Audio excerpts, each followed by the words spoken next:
Welcome to a special live audience edition of the Why on Earth Community Podcast. This episode was recorded in Boulder, Colorado at the Riverside, a historic venue in the heart of Boulder and a sponsor of the Why on Earth community. You'll find the Riverside where Broadway crosses Boulder Creek and online at boulderriverside.com. In addition to providing the Why on Earth community an elegant and intimate venue for special events, our friends at the Riverside are also generously offering the entire Why on Earth community audience and network a 20% discount on facility rental fees. Whether you're planning a wedding, corporate retreat, conference, or other special event, be sure to mention Why on Earth to get your 20% discount. Compliments of our friends at the Riverside. Now, without further ado, please enjoy this special live audience podcast interview. Welcome to the Why on Earth Community Podcast. I'm your host, Aaron William Perry, and today we have a very special conversation for you with my friends Brigitte Mars and Ron Lemire. Hi Brigitte, hi Ron. Hey Aaron. Great to be with you. Yes. We have such a special conversation in store. We're talking about the holistic health and wellness renaissance, a 50-year Boulder-centric retrospective. And I think as we get talking, it'll become clear to our audience who maybe isn't already aware why Boulder-centric, because it actually really matters in this, what is now a global movement. And before I introduce Ron and Brigitte, I want to pose 3 questions just to get you thinking about this a little bit. Why is organic food now so widespread in mainstream grocers like Walmart and Kroger? Why is herbal medicine in such widespread use in families all over? Why is the LOHAS market, the lifestyles of health and sustainability market, now over $500 billion in annual sales globally? I think we'll be answering that to a certain degree today, but first let me introduce you two. Brigitte Mars is a medical herbalist and nutritional consultant of natural health with over 50 years of experience. She teaches herbal medicine at Naropa University. She has taught at Omega Institute, Esalen Kripalu, Shivananda Yoga Ashram, Arise, Tribal Visions, Envision, and Unify festivals, and the Mayo Clinic. She is a professional member of the American Herbalist Guild. She has a private practice, leads herb walks to identify edible and medicinal plants worldwide, and has a weekly radio show called Naturally. She is also a psychedelic sitter and end-of-life doula. Brigitte is the author of many books, well over 20 at this point. No, 18. 18, okay. Including the Natural First Aid Handbook, Natural Remedies for Mental and Emotional Health, Dandelion Medicine, one of my favorites, Nettle Power, The Country Almanac of Home Remedies, The Desktop Guide to Herbal Medicine, The Sexual Herbal, Addiction Free Naturally, and many others. She has hosted online courses on sacred science and the Shift Network, and her latest project is a phone app called iPlant. Cool. Thank you, Brigitte. Ron Lemire is a graduate of Maine Maritime Academy and became a marine engineer. He then worked out at sea for a few years on oil tankers, mud boats, and seismograph boats covering all aspects of oil development, from searching for oil fields to drilling for oil by delivering mud to the rigs and transporting oil on tankers. Sometimes he didn't see land for 6 months. After becoming disenchanted with the oil industry, he wanted a change and drove to Boulder, Colorado. That was 1974. While heading west, as the Rocky Mountains appeared in the distance, John Denver's famous song, Rocky Mountain High, was playing on the radio. After years of deep study in Rolfing Moshe Feldenkrais's science of centering and body-centered psychotherapy, Ron received an invitation to Aspen to provide a healing session to an anonymous client, whom he would soon discover was John Denver. This set his life on a new trajectory, including spending most of the 1980s traveling with John Denver as his massage therapist, body healer, his cook, and his bodyguard, from what I understand, and never returning to the sea to work, but deepening in his commitment to body healing. Ron would incorporate his experiences in body-centric knowledge into developing the Liquid Trainer Aquarian technology.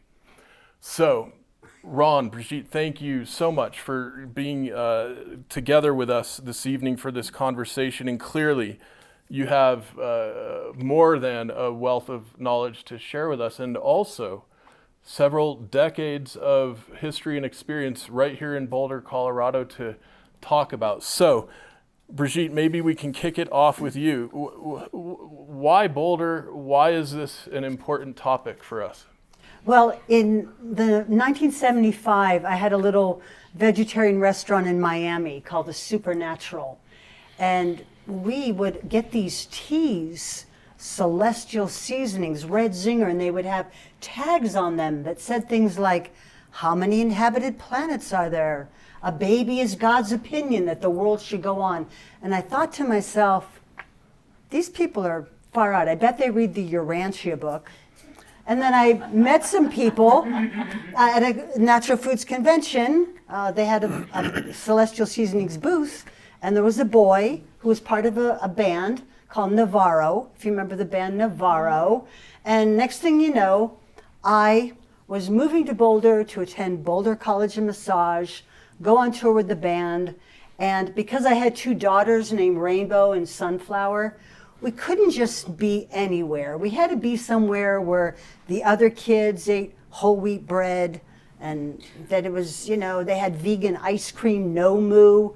And I want to say that this very place right next door was a produce place called Down to Earth Produce, run by two hippie boys. They were identical twins. You couldn't tell them apart. The Krause brothers. They had a free box outside. You don't need to buy clothes for your kids. Just come and take from the free box. It was really the vibe. So I came here to go to Boulder College of Massage, not only because I wanted to be a massage therapist, and back then it was called Rocky Mountain Healing Arts Institute, but they taught nutrition and anatomy and physiology and herbal medicine and 5-element theory. So here I am, I never looked back.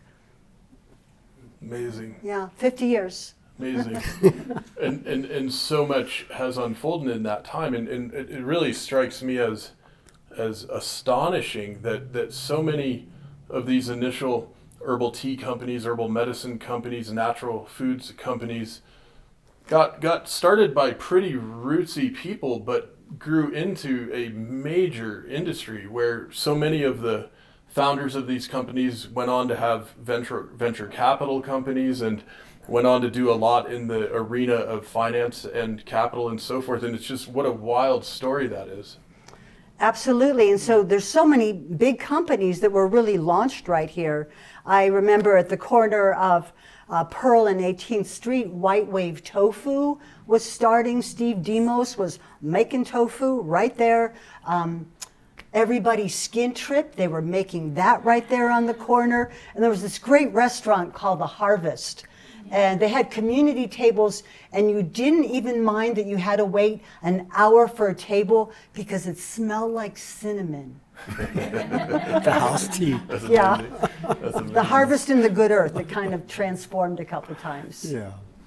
Tremendous. And I also want to say that Penny Lane, the coffee house, was so close, and because I had two daughters who were often at Penny Lane, the phone before cell phones could just the remote phones, like I could walk to Penny Lane and say, you have a babysitting gig or a modeling job to my teenagers. So living close to the mall has always been really a lot of fun. That's tremendous.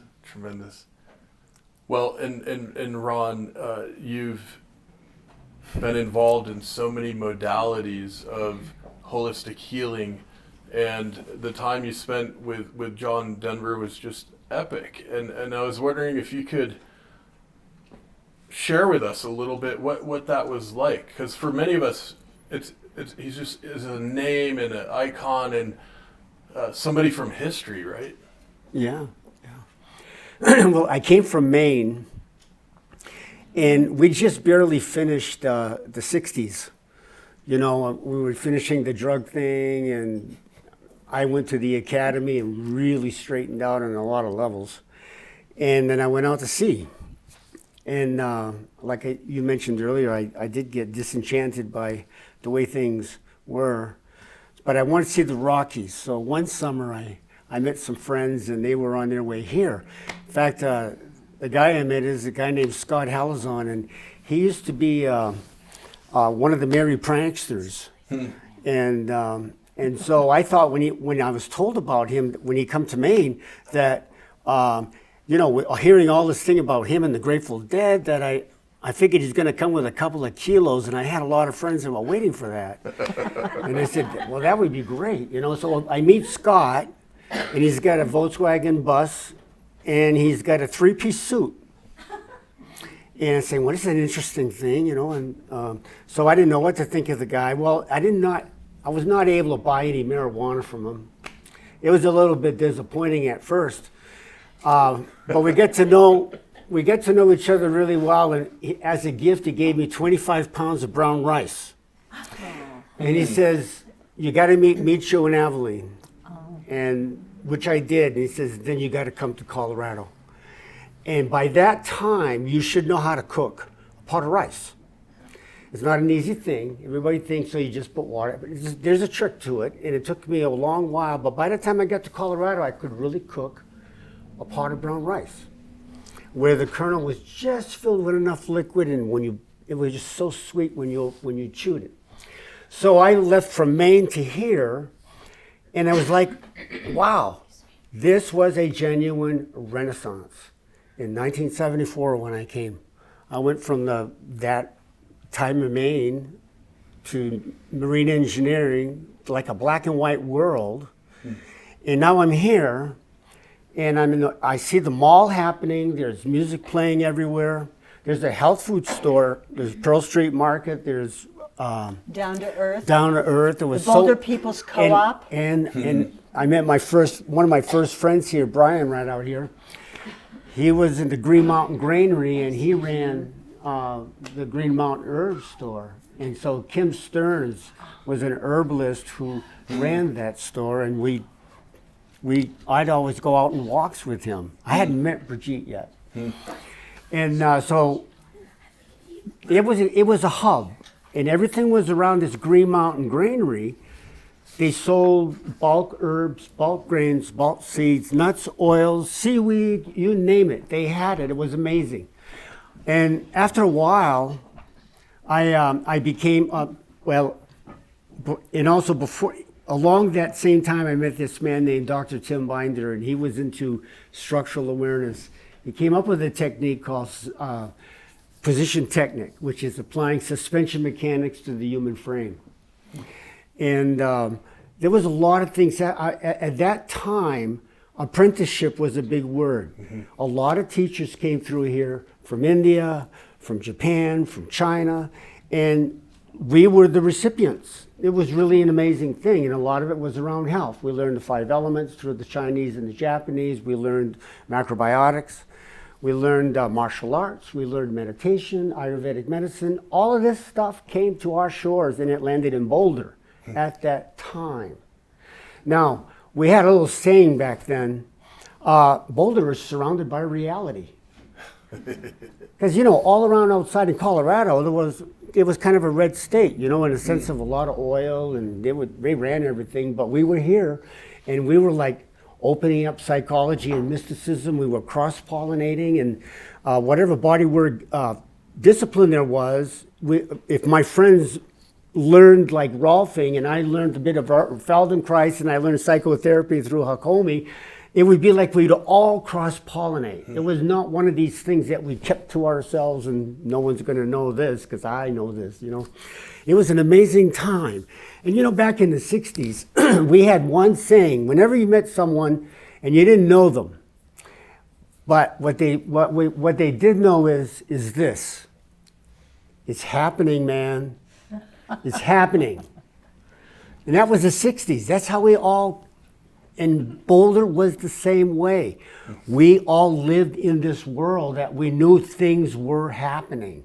But they weren't happening so much through drugs. They were happening through mysticism, psychotherapy, science, and spirit. And so anyhow, I just got off the boat, and you know, as marine engineer, when you work for the oil company, you make a lot of money. I had a pocket full of money. And I came to Boulder, and I was able to sit at the cornucopia of all these teachers. And I studied this, and I studied that. So I became like pretty knowledgeable in the healing arts. And then I had a clinic that my teacher, Tim Binder, had me learn some myofascial release work called Hoshinotherapy. So I went to Miami for about 1.5 years, 2 years, came back, and I worked with my teacher, Tim. And then one of my friends asked me if I would come to Aspen to work on a friend of his. And it was, Scotty was always trying to get me to go out there. So it was that weekend, I said, okay, Scott, you want to go to Aspen? He says, yeah, I have to go literally this weekend. You want to come? Yeah. So I took my table, went along with Scott. First time over the Continental Divide, blew my mind. I'm on the western slope. 30% of the people, I'm on the east, I learned on the eastern slope, 70% of the people, 30% of the water. 30% of the people, 70% of the water. Very interesting dynamics. So I get to the place where we get in Aspen, and Jimmy Wingers was my connection there through Scott. Scott had to leave, so I had to borrow one of Jimmy's cars. And I called Bruce, who told me about his friend, and I said, well, who's this guy I'm working on? He says, oh, it's John Denver. And I said, oh, that's interesting. And it's interesting because at the time I was playing blues up at the Pioneer Inn in Netherlands, and I had 2 lives, and I was really into the Allman Brothers, and whenever we'd hear John Denver, we'd like, syrupy, you know, whatever. And I'm going to work on the guy, so I have to eat my own stuff, you know. And so anyhow, I finally meet with John, and he couldn't stand up, he couldn't bend over. He was really kind of had rigor mortis in his spine from something, and he had to go on a tour. So I felt pretty confident with my hands and what I knew about herbs and stuff, so I worked on him. And then I stayed with him for 3 days and 3 nights. And after the 3rd session, he was totally okay, and it kind of blew his mind. So we talked a lot in that time about Boulder and Aspen, Boulder and Aspen. He was really big in Est, and a lot of stuff was happening here. Well, here's what I want to say. When I learned in Boulder about this little thing called Boulder is surrounded by reality, we all knew how to eat well here. We all knew about medicine. That's all of us knew this. So John asked me at one point, do you want to come on the road with me? And I didn't have to think about it, even though I had a good clientele here. I said, yeah, I'd love to. So I went on as his bodyguard, because I have a kind of a martial arts background, and I was a pugilist most of my life. And I knew how to cook really well because I started a few restaurants here. One was Pebble in the Water, and the other one was called Le Papillon. And next door to it was the Lost Night, and which was a jazz club. And so I said, yeah, I can cook, and I can do this and that. And I said, you probably ought to get on some kind of diet because, you know, you're very congested in the sinuses, and you need to eat well. You can't do that at a restaurant because they're always serving bad salt with their food. And so I came back to Boulder, met with my friends, put all those pots and pans together, got some aduki beans, miso, tamari, gamasio, brown rice, all the condiments that I needed, wok, pressure cooker, etc., and then a big trunk. And then finally, John calls and we're on the road. Now here's where my point is.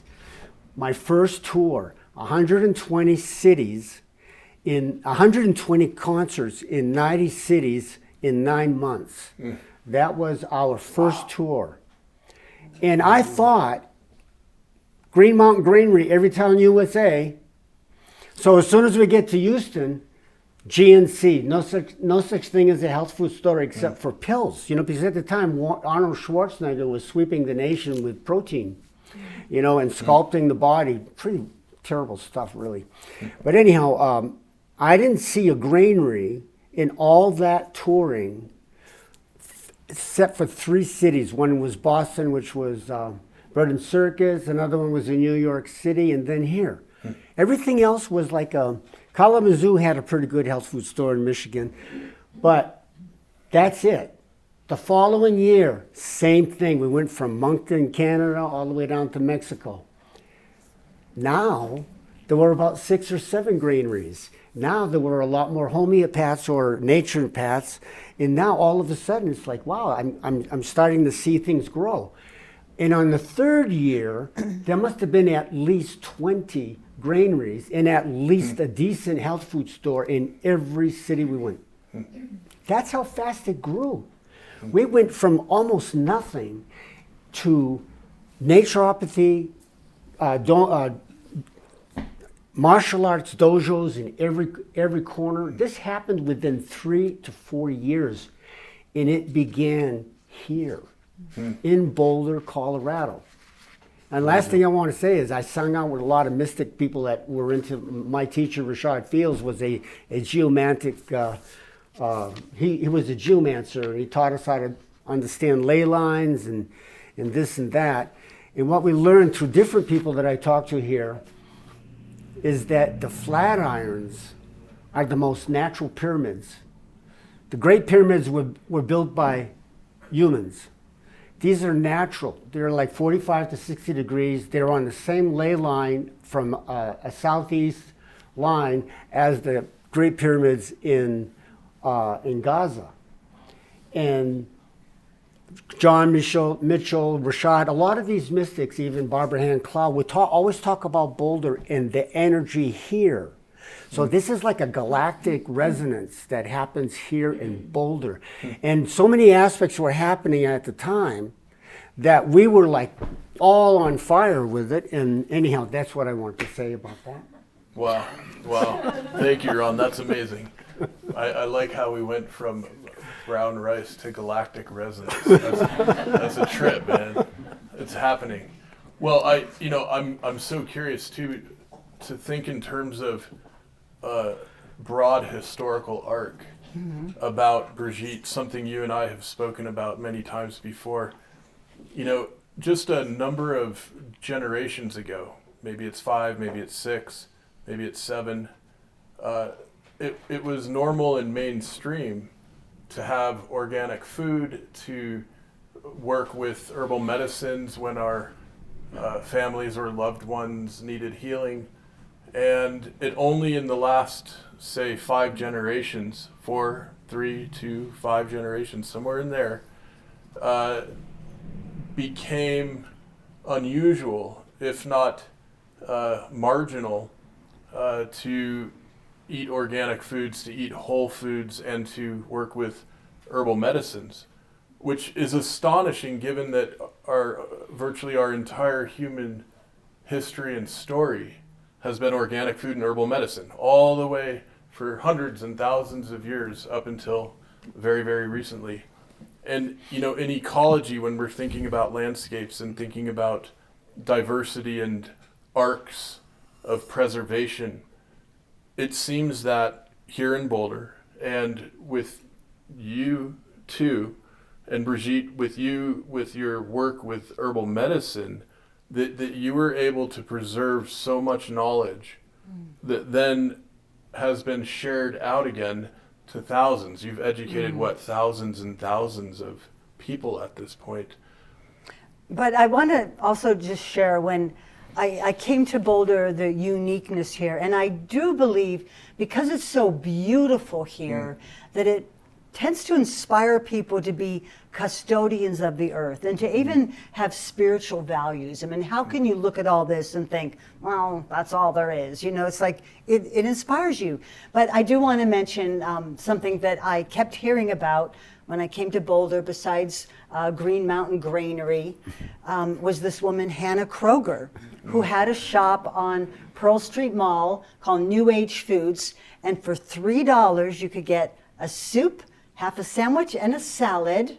And you went upstairs to eat this food. And Hannah she was a German naturopath, and she would use her pendulum, and I think she told everybody they had parasites. And drink linden tea. Yeah, but I want to say that at one point, she got a letter to cease and desist from the AMA, because apparently somebody I drank some tea she recommended, and I got like diarrhea. Okay, maybe they needed to have that. But in any case, Hannah, bless her heart, she said, fine, I started church, and healing with natural medicine will be part of my church. And so that place still lives on. I think it's called Peaceful Meadow Retreats, and her kids and grandkids. And so, you know, even traveling in Europe, all I had to do was tell people I was from the US, and they would say, do you know who Hannah Kroger is? Like, she was really world famous, a German naturopath who really paved the way. But, you know, as you were saying, there were so many masters of their craft here. Ida Rolf, you know, they all came here to teach. And so, you know, Hal Paris, Lauren Armstrong, it really was all happening here. And I think that, you know, Boulder was a forefront of a huge industry. Even in 1977, King Soopers sold organic produce, at least a little bit. And, you know, I feel really blessed that we've really made this more mainstream. And, you know, when I was first putting my name out there that I was an herbalist, there were probably 20 of us in the country. Now there's like 200 herb schools. So it's really blossomed. And, you know, because you were saying something about this, you know, what happened, where did it all go? In 1917, the Rockefeller Foundation sent one man around the country to make a deal with all the medical schools. His name was Mr. Flexner. And he filed this report called the Flexner Report. And basically it was making a deal with all the medical schools that said, if you will only teach the new modern medicine, you will get funding. But if you persist in talking about homeopathy and herbs and, you know, midwifery, no funding for you. And so there's almost this spirit of rebellion to say, look, you know, a lot of us were raised with the best of, you know, all the antibiotics and all the everything. But here we're inspired by the beauty. And let's question all that, and let's get back to nature. I want to say something about this woman here. When I was traveling with John, a lot of times, I was at a loss for getting the types of foods that I wanted. And the unique thing about my working with John is I had a blank check. Whenever I went shopping, I could spend any amount of money I wanted. So I tried all the new stuff. And then when I came to Boulder one time, I went to that health food store that was once called the Carmazon that the Shambhala owned, and you were working in it. And it was the first of its kind. Brigitte played this part in the health food store where if you had a question about a vitamin, an herb, or whatever, she would know who made it, where it came from, and all of this and that. And now there's a clone of Brigitte in every health food store across the country. She started that.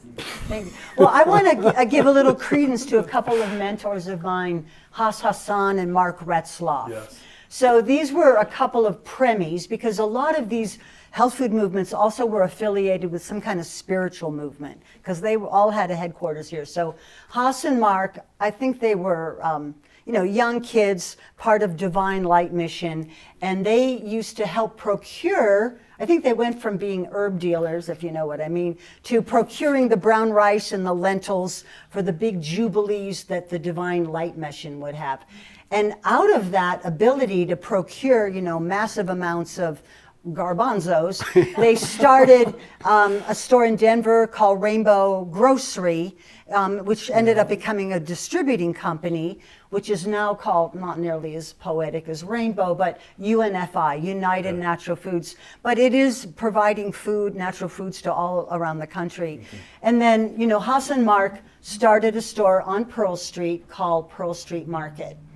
And they were doing about $60 worth of herb business a day. And John Hay, who was one of the financial backers of Celestial Seasonings, him and Mo Siegel was the herbalist behind it all. But John Hay was playing golf with the owners of Pearl Street Market. And he said, you know, I know this lady and she knows a lot about these herbs and maybe she can help your sales. So John helped me write a resume. You know, I wrote about like living in a teepee and eating weeds and having a couple home births. And he like, this is not a resume. And he helped me write it until I got it right. And then, you know, Pearl Street Market hired me to be an herbalist. And I was so proud that I wore my apron all the way down the mall to go pick Rainbow up at preschool. And, you know, it wasn't too long after that they started Alfalfa's Market. And I just want to say, I loved Alfalfa's Market. When I was growing up, I always said, someday, I'm going to work on Broadway. Yes. You know, so right across the street here, Broadway and Arapahoe. And then I did 20 years at Pharmaca, Broadway and Alpine. So, like, be really specific in what you wish for, but it's all okay. But, you know, being there and having this, like, amazing natural food store and being able to, you know, like, order the products. And because I tried to do so much publicity for them, they sent me to Anaheim every year, and I got to have tea with Dr. Bronner. I got to have a facial with Rachel Perry. It's like I got to meet everybody behind the scenes. And, you know, so Mark has gone on to do a lot of other companies, Crocs, Horizon Dairy, and then Haas helped open up a line of natural food stores in Europe called, I think, Wild. Well, it was something like Wild Foods or something like that, but yes. And Haas was on the board of Whole Foods for quite a while. Yes, yeah. So it like still lives on, and a lot of people who worked in the natural foods industry, you know, are still in it. And I just want to say, just to keep things spicy here, one morning we all woke up to the Daily Camera.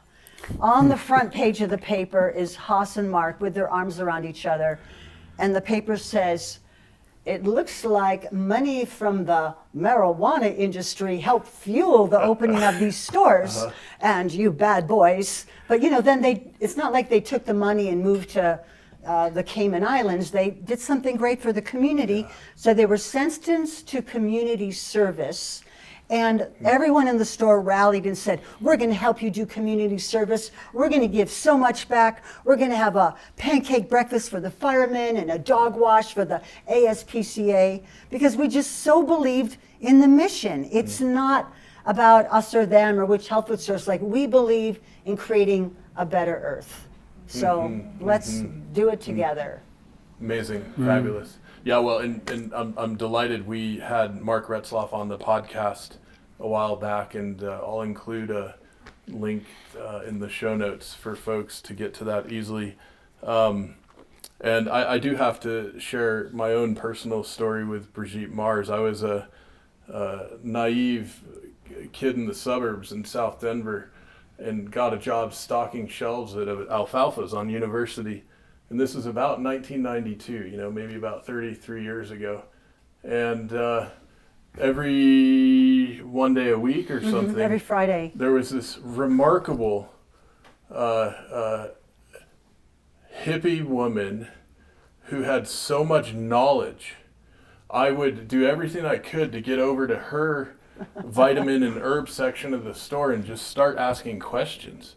And I have to say, it's not hyperbole to say that as a young high school kid, the conversations I had with you, Brigitte, really set me on a course that allowed a very rapid uptake and awakening as to some of the layers of reality on this planet that are otherwise obfuscated, especially in a culture like the United States, it seems more recently. And that was tremendous for me. And it really allowed me to move forward in a way, focused on organic and natural food and medicine and sustainability and so forth. Thank you. It was awesome. Thank you. I couldn't even drive yet when I first met you. And you know, I still don't know how to drive.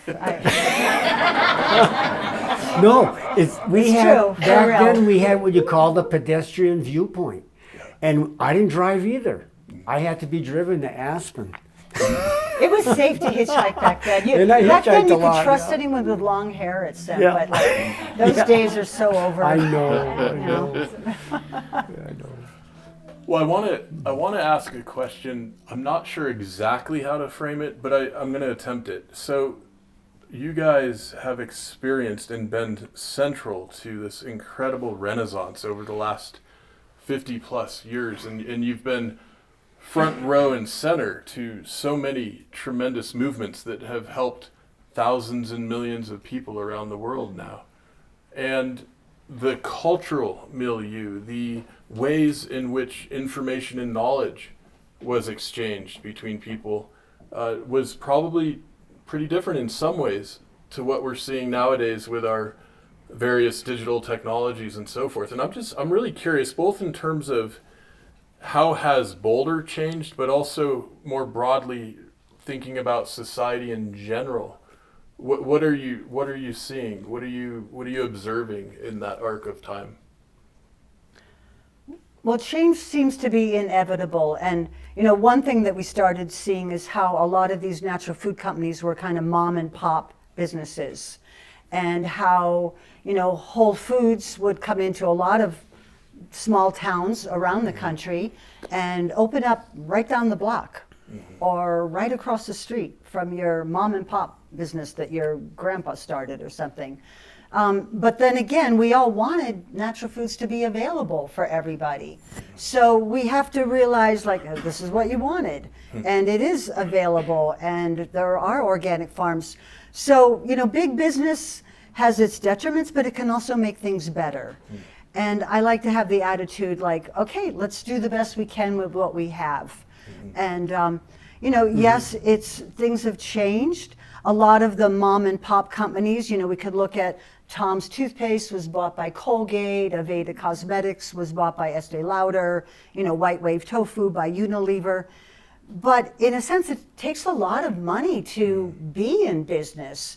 And we never thought that the health food industry would have barcodes, slotting fees, do-it-yourself scanners, like, whoa. Yeah, I actually like to go to the humans too, so I give people jobs. But yeah, so those things have changed. You know, you have to pay to have your product placed at eye level. You know, like otherwise you're going to be up there for the basketball players or the toddlers. So it's changed, but there's definitely good things that have come from it. And, you know, Colorado, when we look at Boulder, like how many places you can buy natural foods. Because of celestial seasonings, you can get peppermint tea or chamomile tea anywhere. It doesn't even have to be a health food restaurant. So I feel that things have gotten more available, and perhaps this is a step to making a better world. So we're just going to have to go forward. And I still see a lot of good, and Boulder is still a hub of, you know, one of the things I do with my Naropa students is we do a little tour of all the herbal businesses that are right downtown. You could go to the olive oil store, Taspin's Organics, Rebecca's Apothecary, Kucha Tea, Savannah Bee Company. We usually go in Umba, even though it's a clothing store, but they do have a lot of organic cotton things. Savory Spice. And then we end up at Tonic's Oxygen Bar. And if we have time, Peace, Love, and Chocolate. Yeah, you gotta make time for that. Yeah, that is all right there within a stone's throw of each other. Yeah. It smells so good in that place. Yeah, and, you know, thank you, yes. Peace, love, and chocolate. Oh my gosh. And in that, Amazing. and going back to when we started, like Trumpa came in and he did this whole Trumpa Naropa Rinpoche. and Yeah, Trumpa, got to clarify. Trumpa Rinpoche. Yeah. Sorry, Trumpa. we were on first name basis then. But there were all these great teachers, and like I said at the time, apprenticeship really played a big part, and we worked with teachers. And there was a transmission that occurred. And I not regret, but I see now that from the personal teachers to now they're institutionalized, they have programs, there's no sliding scale. Here and there are. But the transmission does not occur in digital world. It occurs person to person. So if you're going to study, Buddhism, if you're going to try to get most of your information on the internet, somehow it's not going to quite sink in until someone comes along and pushes, taps it in.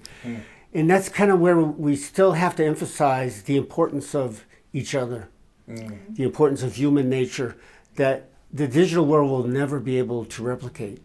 They can drone it, but they can't own it. Ooh, Good. I like that. Good one. Ooh, that's nice. This is so fabulous. Well, I want to remind our audience that this is the Why on Earth Community Podcast. I'm your host, Aaron William Perry, and today we're visiting with Brigitte Mars and Ron Lemire, speaking about 50 years of holistic health and wellness, a renaissance centered right here in Boulder, Colorado. And I want to be sure to mention that folks can connect with Ron at liquidtrainer.com and on LinkedIn at Ron-Lemire-liquidtrainer. And we'll include these links in the show notes. And folks can connect with Brigitte at BrigitteMars.com, on Facebook at Brigitte Mars Herbalist, and on Instagram at Brigitte.Mars. But just follow me on TikTok. Yeah, That's my you're a favorite. big, I love you've got a TikTok. big TikTok following. Yeah, I do. That's so Yeah. cool. My daughters are not having me at gunpoint. I have to go on TikTok soon. Good. And I want to be sure to give a big shout out and thank you to the many sponsors and supporters who make our Why on Earth Community Podcast possible, along with our other programs and offerings at the Why on Earth community.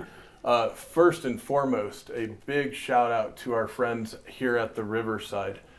They not only are in partnership for these local community gathering events and live audience podcast events, but are also sponsors of our newest book, Our Biggest Deal. So a huge shout out to Richard and Miranda and the rest of the crew at the Riverside. I also want to thank our friends at And Co Hospitality and Legacy Vacation Resorts, our friends at Bluestone Life Insurance, the Brad and Lindsay Lidge Family Foundation, Clean Edits, Climate First Bank, Dobrosfera Kind Media. Doesn't that have a nice sound to it? Dobrosfera translates to place of kindness. Our good friends in Kyrgyzstan. Earth Coast Productions, Gaia AI, Goodstead Financial, Launch Legal, Patagonia's Home Planet Fund, Regenerative World Quest, Verona Rylander Philanthropies, and of course, Waylay Waters, our hemp-infused aromatherapy soaking salt social enterprise that works with biodynamic farms in Colorado making special bath salts, farm to spa, that are available to our friends and especially to our ambassadors. And if you'd like to learn about our ambassador program and would like to connect with us further at the Why on Earth community, you can go to whyonearth.org and find all kinds of resources and trailheads. Now, since this is a live audience podcast, our first ever, and by golly, I think this is rather fun myself. Hope you guys are having a good time. We're going to open this up for a few minutes of question and answer with our audience here. But before doing that, I want to be sure to invite each of you, if you have any final comments or proclamations or anything you want to urge our audience right here in the room or throughout the world in the cybersphere, please, the floor is yours. Well, I will say that, we vote with our dollars. So when we choose to say, okay, I'm going to buy the organic apple, or I'm going to support this local business, we are voting for the kind of world that we want. And of course, whenever I have a mic, I say two things. If you have water to throw away, throw it on a plant. And the best time to plant a tree is 20 years ago. The next best time is now. Yeah. Well, I don't know what to say about that. I got a story, though, that has nothing to do with anything. But one of my first seminal books was after I never read a book that was not, assigned to me. And then finally I graduate from high school and a friend of mine comes and gives me this book called Siddhartha by Hermann Hesse. Mm-hmm. So I learned about the Buddha. And I'm going, wow, this is like blowing my mind. And then I'm in college. And the next book that I read was Be Here Now by Ram Dass. And I said, wow, that changed me. I became vegetarian, And then here I am in Boulder, before you were at the health food store, it was called Karmazong, and they'd have like incredible festivals there, winter fairs and stuff, and magic music would be playing. Well, one time they had a lot of events, a lot of like Buddhist events that Rinpoche is coming through, etc. But this one event I wanted to share with you was when Trungpa Rinpoche was in his three-piece suit on stage with Ram Dass, and Ram Dass opened it up like they had a couple of people singing background to his chanting and stuff, and he was meditating, his eyes were closed, And I found that Trungpa found this amusing because he would look at him now and he'd be smoking a cigarette, and he found the whole thing to be rather interesting. So the ash got kind of long, and he didn't know what to do with it, so he flicked it on Ram Dass's head. And I thought, wow, this is going to be really interesting. So Ram Dass opens his eyes, realizes what happens, and just laughs, which made me respect him and love him even more. Wow. And that happened with those two guys. And so I had Be Here Now, and I had Siddhartha on the same stage. Fabulous. Wonderful. Well, I want to open it up. Does anybody in our wonderful esteemed audience have any question or comment for our guests? Don't be shy. Because this is Boulder, and we're bold.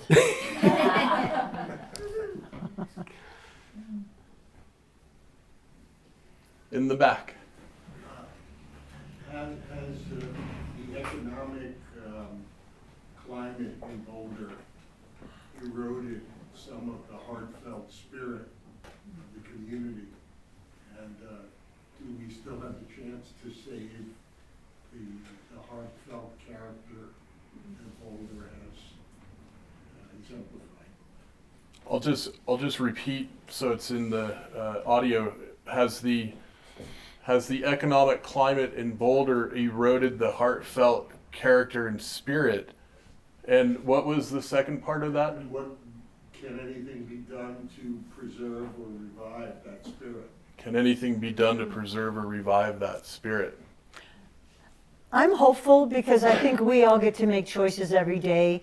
What do we choose to listen to shop at, to buy, to watch? We get to make choices. So, we can complain about the world at large, or we can also say we can all do something. So that keeps me going. And, really good thing, start creating edible lawns. We are using a third of our nation's water to water grass right there. That's like the stupidest thing in the world.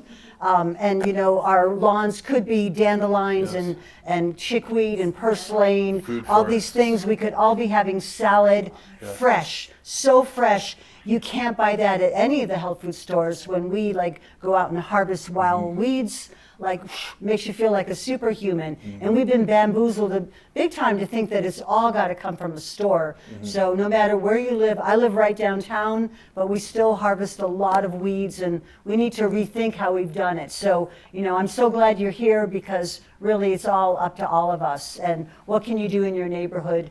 we can't maybe take on all of the causes, but there's a few that we can champion. So for me, eat the weeds. Thank you. I have to plug the Y on Earth community put together a gardening video course with a bunch of subject matter experts, including several authors from Chelsea Green Publishing and our very own Brigitte Mars, and her module in the course is called The Wisdom of Weeds. So be sure to check that one out if you're interested. And I was wondering, Ron, did you have any thoughts on the comment about the economy in the heart and spirit of Boulder? Well, the economy is changing all the time. Unfortunately, it's gotten pretty wealthy to the degree that it's become black and white.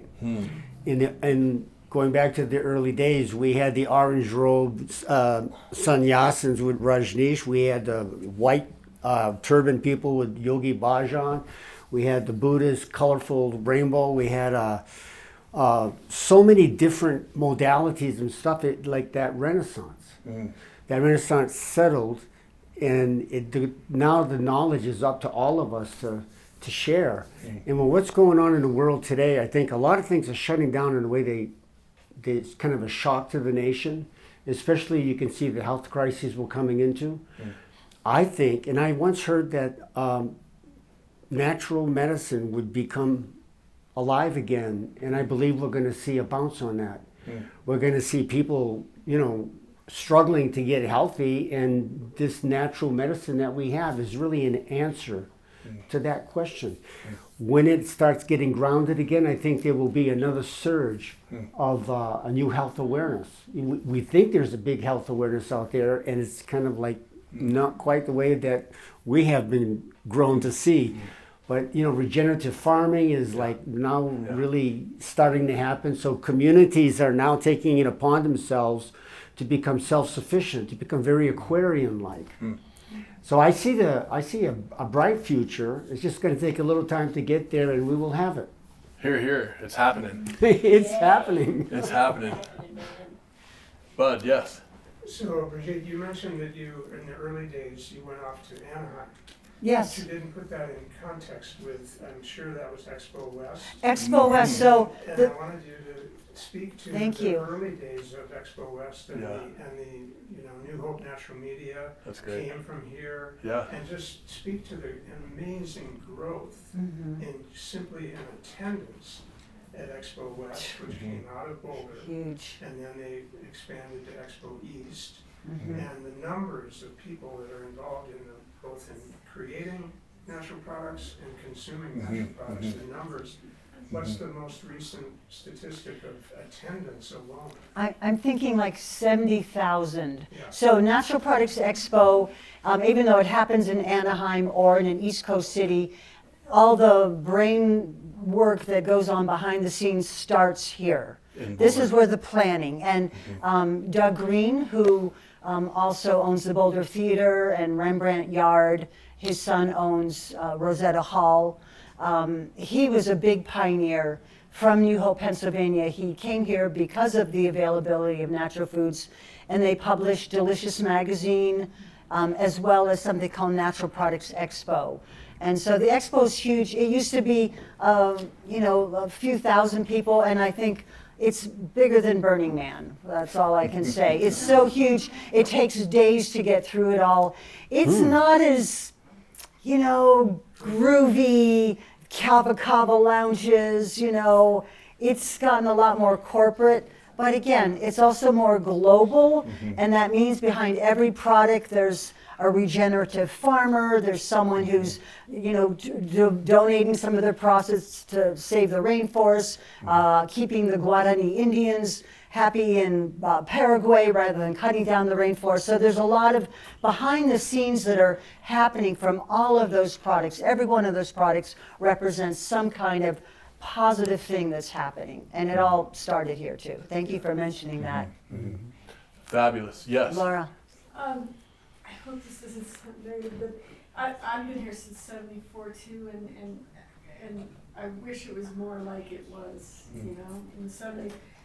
And you said that it's so beautiful here that people care about the environment, but I have to disagree. I see people, even like at a trailhead, idling their car, idling all over town, and I gave up saying anything to people because they just get mad at you. And I try to be as nice as possible.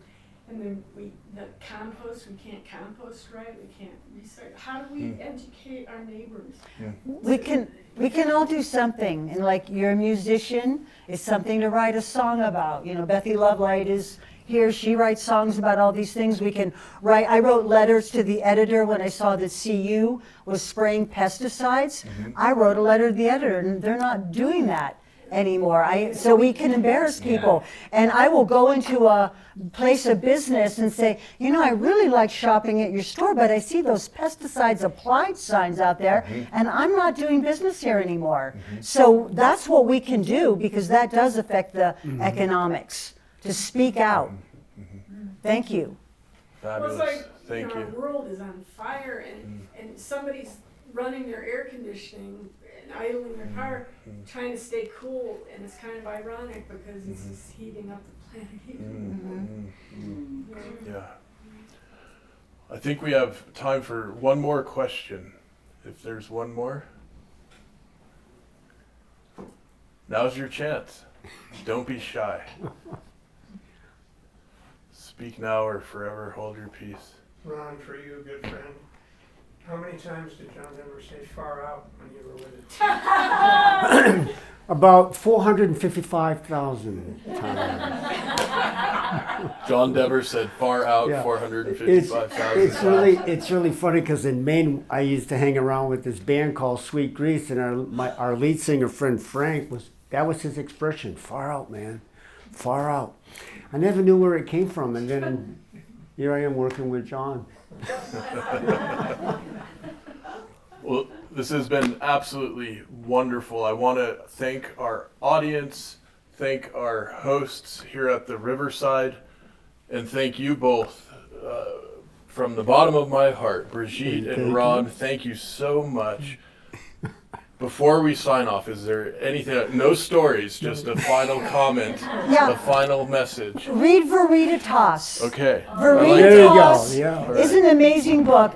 I started to read and I said, this is too good. So I started reading it out loud to Bethy Lovelight, and I am so honored.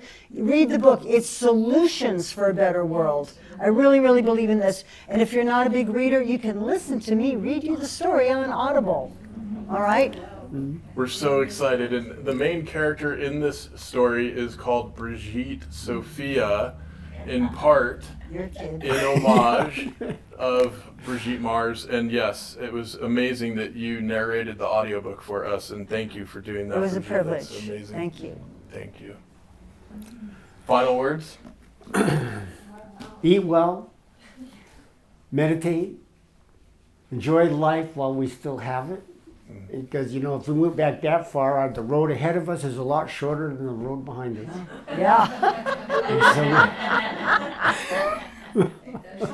And back in our day, we always sought the elders because they had great stories. I miss that the younger generation is not asking us real questions. We're doing it right now. Here it is. All right. Thank you. Thank you.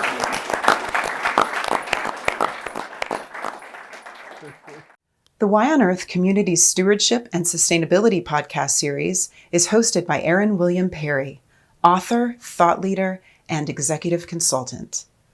The podcast and video recordings are made possible by the generous support of people like you. To sign up as a daily, weekly, or monthly supporter, please visit yonearth.org/support. Support packages start at just $1 per month. The podcast series is also sponsored by several corporate and organization sponsors. You can get discounts on their products and services using the code YONEARTH, all one word with a Y. These sponsors are listed on the yonearth.org/support page. If you found this particular podcast episode especially insightful, informative, or inspiring, please pass it on and share it with a friend whom you think will also enjoy it. Thank you for tuning in. Thank you for your support. And thank you for being a part of the Y on Earth community.